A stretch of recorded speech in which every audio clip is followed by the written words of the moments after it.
let's move on to the South. The Baylor region, as I'm going to call it, the other Drew family member. And we'll get to the first round. Your first round matchup that you are dying to watch is what? It has to be the team that I've talked about all year. I think North Carolina and Wisconsin is a really interesting game because you've got Wisconsin playing their style. You've got North Carolina playing their way of playing fast, crushing on the glass. Yep.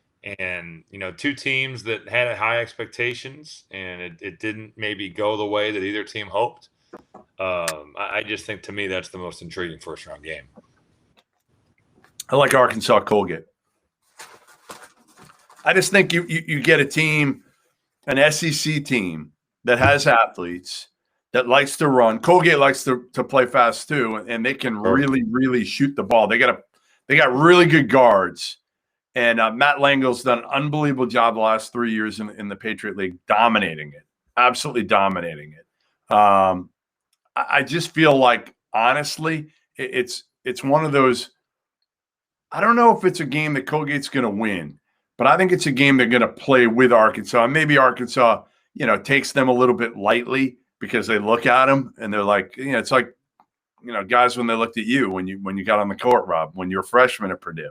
By the time you were I was thinking more of like when Rajon Rondo told one of my former assistants from Purdue, who was an assistant coach, that I looked like a science teacher guarding Jeff Green in an NBA game. But that works too.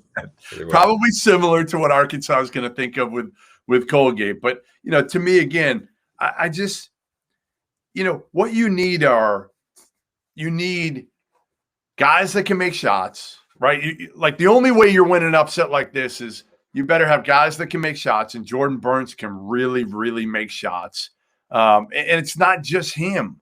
Like they've got other guys that make sure. They got a kid, Jack Ferguson, who's their second leading scorer, and he comes off the bench and he can really shoot it.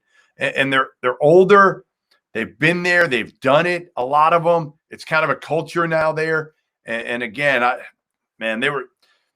Look at their net. All you need to do is look at their net, Rob. They killed it. They just beat the shit out of everybody in the Patriot League. They didn't play any other games, but they kicked the shit out of everybody in the Patriot League. So they've got confidence. They've got swagger. They're not going to be scared of the Arkansas Razorbacks. So I like that one as my first round game. What's the game you're circling that you want to see in the second round? I'm staying right there. I'm saying Arkansas gets through Colgate, and that game against Texas Tech. That's going to be awesome if we can get that, because you've got two coaches who I think preach toughness, preach playing as hard as you can. Moses Moody is awesome. If you've been able to watch him and see just the freshman year, that dude's a lottery pick. He is so talented.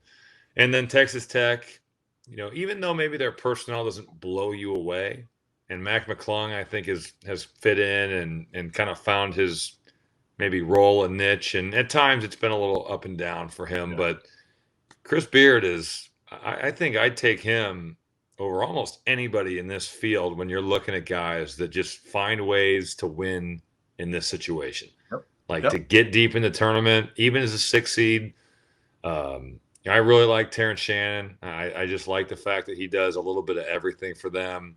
Those freshmen have gained valuable experience throughout the year for Texas Tech, and I think that would be a phenomenal second round game. It will be, no doubt. I'm going Baylor, North Carolina. I know you're not taking Wisconsin in that game against North Carolina. You've been on me all year on the Badgers. Listen, I kind of I was bragging early. Bragging Kool-Aid, is that what you said? Well, no, I felt good about it early. I mean, they came out of the gates well, and you were ready to admit you were wrong. And then I was never. You were. We got to find that. No. I'm telling you, the Marquette loss. The Marquette loss. I knew. I was like, No, there was a pod. I'm telling you, where you were like, Jeff, you know what? You were right on Wisconsin. You were right. No, I said you were right on experience mattering. That's what I said. Because they got out of the gates strong. They got out of the gates pretty well. They did. All right, so I just think, again, Scott Drew Baylor against Carolina, we're going to see in that game, to me, like, is Baylor back as Baylor? or are we really worried about them? Is this a team that, like, can they put their foot on the pedal, especially the guards, and kick the living crap out of Carolina's young guards? They're gonna have to rebound. Yeah. I mean, that's what I would say was my biggest concern there, because North Carolina is enormous, and they are coming on the glass. And Baylor was not great rebounding the basketball in Big 12 play. So I would say that's the game. Need Everyday right John. Rebound. I feel like Everyday John hasn't come back to what he was. Hasn't maybe played with the same motor he did early. Right. And Thamba's a solid player, but I thought Chama Chachua was the guy, like that. Okay, he comes off the bench, but he brings. He had COVID. Bob, he had COVID, and I'm telling you, that hit him. Yeah, no, I agree. I totally agree. He has not been the same. Nope, he is not. All right, your upset special in this. If you don't pick the same one as me, I'll be disappointed. This is everybody's upset special. Everybody. It's gotta be Nova and Winthrop, right? Like it has to be.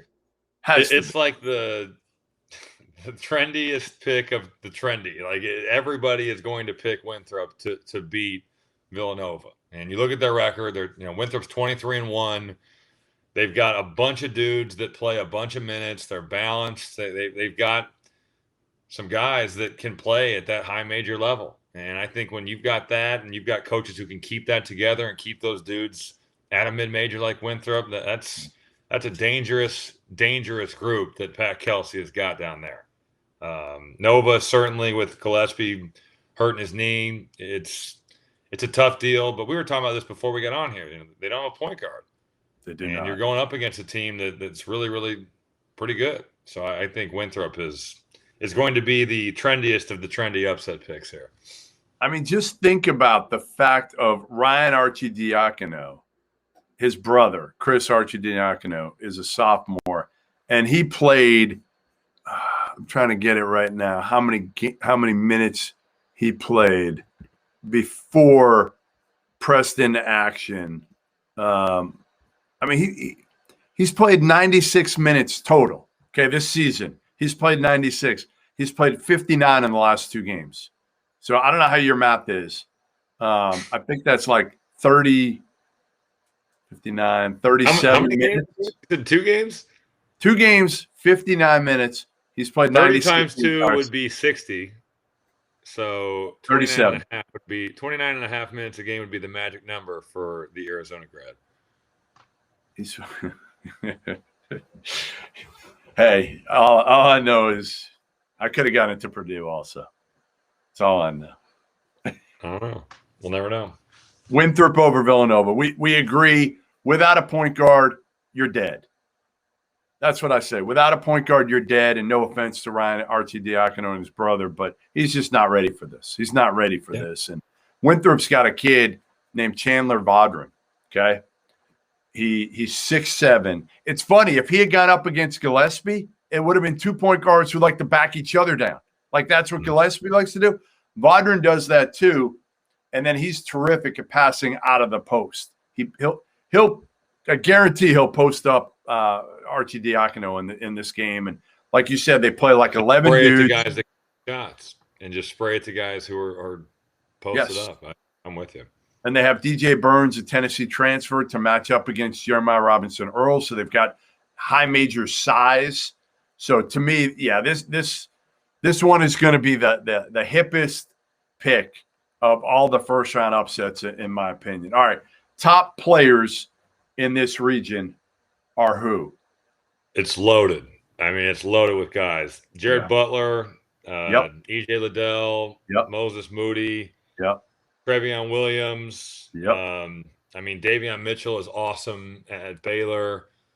Who am I missing? Mac McClung's probably the most exciting one. Texas. Totally, right? Totally. Yeah, I mean, I think you hit them all. I think you hit them all. Jeremiah Robinson Earl is probably a future first round pick. Mark Vital's fun as hell. Yeah, those are the guys. Hey, we cannot get through this though without talking about Purdue North Texas. I mean, we haven't even touched on Purdue North Texas. I'm not going to ask you necessarily about this game, but how all in are you on the Purdue Boilermakers this year? Forget about the future. this year, Rob, looking at the bracket, they got North Texas, then they might get Villanova Winthrop. So it's set up pretty well for them here. And then they would probably get, if they get that far, they get to Baylor. Like, can this Purdue team, how far can they go? I had like mixed feelings when I saw the bracket reveal because you see they're in the 4-5 game with Nova, and you're like, great. Like, that is great for Purdue. But you just see that the 1 seed is looming of one of the 2 teams you did not want to get. Yeah. To me, if Coach Painter gets to the Sweet 16 here, that is a phenomenal year. And what's supposed to be a rebuilding season, and next year with the guys they've got coming in, and I don't think they'll lose really. I mean, Trevion Williams might test the waters, but I think he'd come back. Oh, he's got to come back. Next year is the year, you know, like next year is definitely the year. But I just think when you run into Baylor, the Sweet 16 is their ceiling here this season. But there's some really good days ahead of them when you look at the coming seasons of who's coming in and who they've got coming back. Yep. Top storylines in this region. You got to go Baylor, I think, and how Baylor looks. If they're going to be a team that can do what we thought they could do and maybe meet Gonzaga in the national title game. That's one for me. I think number 2 in this, I don't even know. What's number 2? What's another? Injuries. Yeah. The injury stories are definitely there. You know, right. Kyle Young, yeah, is he going to be back? You know, that's a big one. Colin Gillespie is not coming back. But, I mean, Michigan certainly has a big one in Livers, and we talked about that a ton earlier. But I think the injuries have to be kind of the case outside of can Baylor get back to being the elite team they were earlier in the year for the South region. Yeah, I would agree. I mean, I think you're probably right. Is you know, can Ohio State? I think that bottom part of that region is wide open, Rob. I do. You know, we've said it all year. Like Chris Holtman's sensational. He's absolutely sensational. But ultimately, like, do they have enough? They have enough talent to get past these teams. But they also think about this. Hold on, though. Let me think about this. I don't know if you're going to say that you have Illinois going to the Final Four, but a lot of people are going to, and they almost beat them today. Yeah, they were like a basket away. Yeah. Even with that being said, and they have struggled some here down the stretch, but they were right there with one of the best teams in the country this afternoon, and they had an opportunity to win the game without Kyle. So I just think that you have to respect that, and we talked about respecting the leagues of the Big 12 and the Big 10 earlier. So I think you better respect Ohio State coming out of the bottom of that, because even though you look at them on paper and you're like, they're a solid team on paper, they play so far above that when you watch them in reality. Yeah, no, listen, I'm just trying to find another storyline that's like blowing you away. I think part of the problem with storylines right now is that we don't have the Dukes, we don't have the Kentuckys, we don't have some of these like Calipari hates this guy, or Duke has like we don't have those, and even like Izzo's not in the main bracket. Like there's just the good thing is that once these initial games kick off, the storylines write themselves. They do. So while we may be without some of the regulars now, it may be better off come Saturday. Well, yeah, because you're going to have more people that you're like, hey, who is he? Tell me a little bit about him, whether it's a player or even a coach, right? You're going to have some coaches that get there to the Sweet 16 that people have no idea who they are. So I would agree. I think Baylor, is clearly the storyline here. The other storyline, you kind of alluded to it, is Texas Tech and Chris Beard. Can he perform his postseason magic that he has done the last couple of years, taking Texas Tech to the championship game and prior to that to the Elite Eight?